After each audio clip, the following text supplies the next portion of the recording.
Have you ever been gripped by a figure in a piece of art? Be it a painting, or a figurine, or perhaps an animation where a single frame almost struck you? Because that's exactly what happened to me a couple of days ago. While I was eating my food, I idly glanced at my wallpaper, and there was a figure on it which truly gripped me. And it wasn't the appearance or the clothes they were wearing, it was the position they were in. Something so innocuous that all of us indulge. And that's what I want to talk about today. Greetings, ladies and gentlemen. My name is Jack Garraway Fyson, otherwise known as Science Gecko. And positions are something that are so normal in everyday life. Nobody even pays attention to them. You see people as these dissimilating structures, to quote Schrödinger, who simply navigate the day and do innumerable positions. Yet, when it's expressed in an art form, we're so much more enchanted by them. And I find that very interesting because the question then becomes, A, why? And B, what exactly made the position to begin with?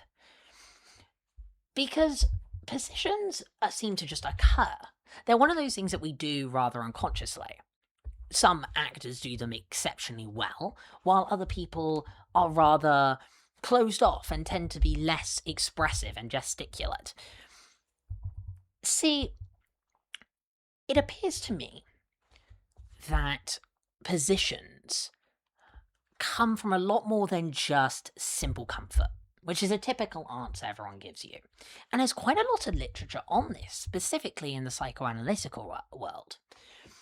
And so that's really an interesting thing to think about, because it just is another example that we don't know where half the tat we do comes from.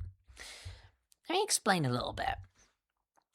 Say, for example, you adopt a position that's particularly coy, or something that's particularly excited, something that's expressive. Why are you adopting them? Well, usually it's to express a form of emotion. And I actually read a paper on this. I'll link it in the description of this video. But it discussed the emotional body language of people. And that was a very interesting read, because it went into the biology and the evolution of positions. Which, this is a biological avenue, which is different from the psychoanalytical one. And I'll get to the psychoanalytical one in a little bit. But I want to stick to the biological for a second, because there's a large amount of evolutionary literature which discuss the idea of adaptive action. Adaptive action is the concept where humans across a long period of time took adaptations in order to survive more. It was adaptations to increase survivability. It's a very well-known evolutionary concept. In fact, it's one of the founding bases for evolution. But the paper went into the idea that it was tied to positions. Positions were affected by this. And so it makes the case that the positions that we get into have an evolutionary link. And that's an interesting possibility, because perhaps there is an evolutionary purpose to the positions we get into. Why do we sit the way we do? Why do we act the way we do? Why do we walk? Why do we gesticulate? These emotional expressions could be something relating to survivability. Now, a valid follow-up question to that would be, well, what's the point in them in the modern day? Why do we need them? We live in a very comfortable society. It's not like people in their day-to-day lives are going to be sat fighting for survival with a T-Rex. I know paleontologically not accurate, but it's still, they won't be fighting for their lives. But evolutionary psychology and biology is interesting because it links to you no matter how far you carry on. The only way I mean, I honestly don't know if there's a way to get out of it. And there's other evidence for this. I will have to try to find a paper for it, but there's an argument about snakes, as is discussed in Jordan Peterson's work, where we have actually, it was a Darwinian experiment that Jordan Peterson cited, where Darwin went up to several, I think it was just one, but probably several, snakes in their enclosures, and found that he was unable to stop himself flinching backwards, even though he rationally knew that the snake was in the tank. And that was the first demonstration that there was an evolutionary drive in us that controlled our actions to essentially help us survive. And so it appears that positions could be affected by that. Now that's a very interesting thought process, but there's another line which is equally of interest, and as a psychoanalytical one, something I'm a little bit better at. So, it isn't obvious in the psychoanalytical literature that you're in control of yourself, essentially. Why did you drop your phone? Why did you stub your toe? Well, these are all accidents, right? Sure, you could dismiss them as that. But when they happen over several periods of time, in a short space of time, it then starts to get interesting. Because there could be something there. Now, there's no scientific proof of that. In fact, that's a very old theory. It was Sigmund Freud, and he, in his book The Unconscious, that's where, as far as I know, he first elaborated on that, but he probably did in lectures as well. Nevertheless, he went on about error theory, proposing the idea that errors actually come from something in your unconscious. And that's essentially one of the primary bases for psychoanalytical thinking. It's that things come from your unconscious. And so I begun surmising that perhaps positions follow a similar route. Now, there is no real literature about that specifically, but there are patterns of behaviour that have been linked to particular elements of the human psyche, the libido being one of them. In Freud's work, he characterised, I believe it was in the Introduction to Psychoanalysis, he spoke about the manifestation of the juvenile psychosexuality and how certain behaviours would fulfill a drive impulse that manifest from that desire. And they were not aware of this. When you're a child, you wouldn't be aware of this. And a lot of people in modern day aren't aware of it themselves. And so the thought process from that is, well, perhaps there's more there. Perhaps drive impulses have a lot more influence over our behaviour than are first considered. Because we believe ourselves to be conscious and completely aware, but the truth is we're really not. We're just not. Because as I said to you, why do you perform an error? Why do you do the things you do? Why do you go up a flight of stairs and then think to yourself, hang on, why'd I even come up it? If you knew, and you were fully conscious, you'd know that. So clearly there's something else going on. Now, positions could theoretically come from drive impulses, come from desires that have manifest from different elements of your life and interact with you consciously on a subliminal level, therefore influencing your positions, your gesticulations. Now, there is no real evidence for that. It's an interpretation extrapolated from the psychoanalytical literature. But I think it's interesting because it does provide further insight into the question of what even is a position to begin with. See, a position doesn't particularly have an etiology. It's assumed to just happen. But that isn't obvious to me. It's a phenomena in the world. And that must have some factors to it. And there's a distinct lack of factorization when it comes to examining phenomenology, which is partly because of the exact essence of the thought, of the discipline. However, it's still worthy of consideration that there could be factors of the phenomena, or the factors that make up the phenomena itself. Now, from a psychoanalytical perspective,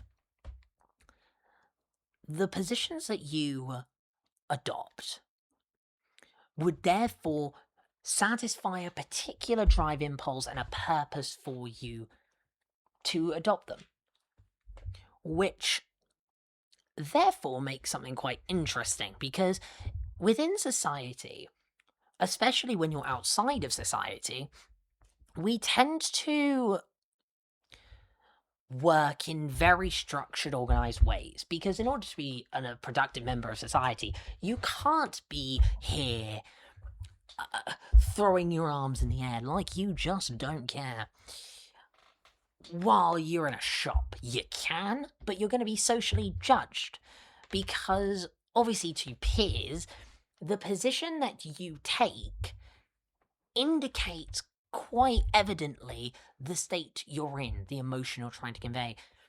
And if you try to convey something that's rather orgiastic, then people are going to naturally find it off-putting.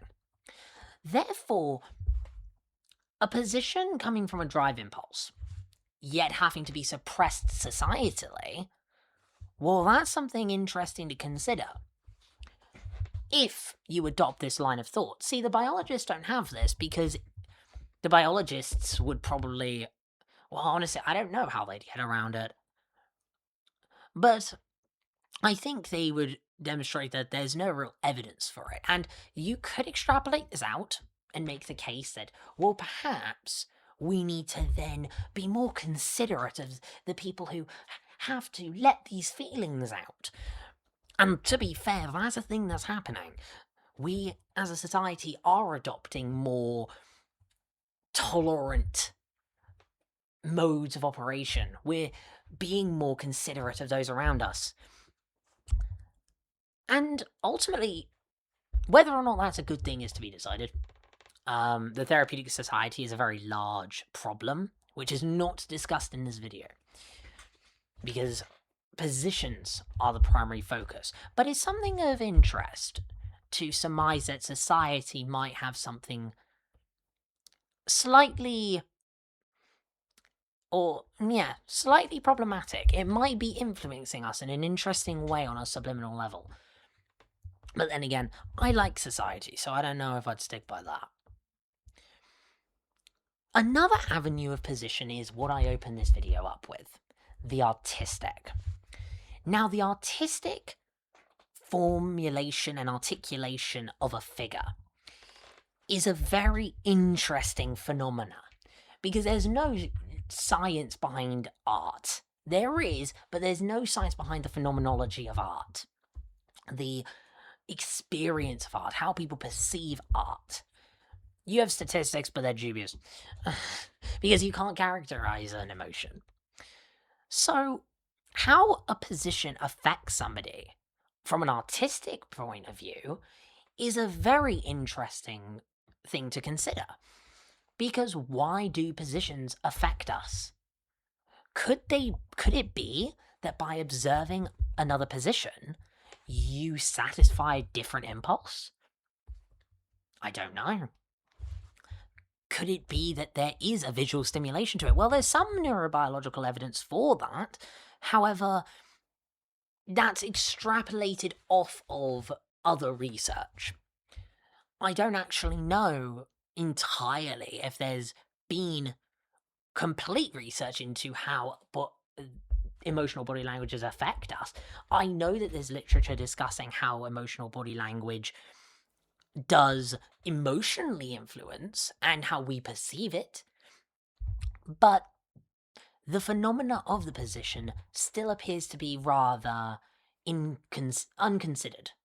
Because how are you supposed to test it? Which is fair, hence the theoretical state of this video. Ultimately, positions appear to have something rather deep to them. They appear to have an influence over you on an unconscious level, an emotional level, and possibly on a biological level. So, it interests me that we do just write them off. Because, well, why? We write them off, well, it's laziness, but I think there could be more to be considered here. I genuinely believe there's something that can be considered here. And that's exactly why it gripped me. When I was looking at the image, all I could think about was how this still image that is fundamentally inhuman because the position the figure was in is not typical for a person to be in, unless you're in photography, affected me so much. That isn't a common thing, but then again, it actually is. If you see a lot of art, people will be affected by art all the time. So, we are affected by these things. And so there must be a logical influence by it. And it appears to me to be psychoanalytical, with some biological factors. But we simply ignore it. And I find that to be a tragedy. Because such phenomena in the world is so interesting. There's so much depth to it, and I haven't even scratched the surface. This is just a musing. I simply encountered this and I wanted to share it. That's why it's not particularly structured. I'm just discussing some things. I'm musing about some theories and ideas. As really, the ramifications of what we could gain from learning about positions isn't high. It wouldn't provide any economic utility, fundamentally.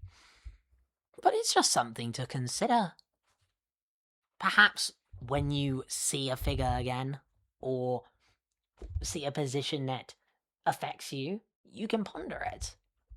You can wonder why.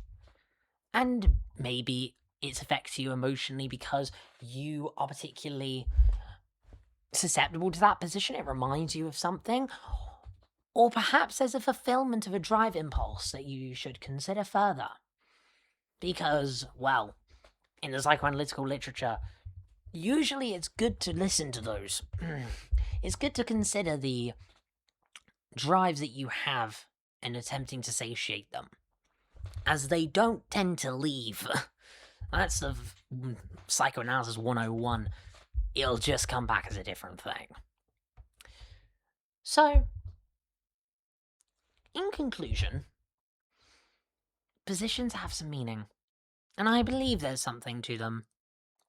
So, as I said, perhaps you should consider the next time you see a position what that could be. And if you have any thoughts, do put them in the comments. Do communicate, because I'm genuinely interested in this. Because the best way to learn is by speaking to other people. And this is an avenue through which I can. So please engage.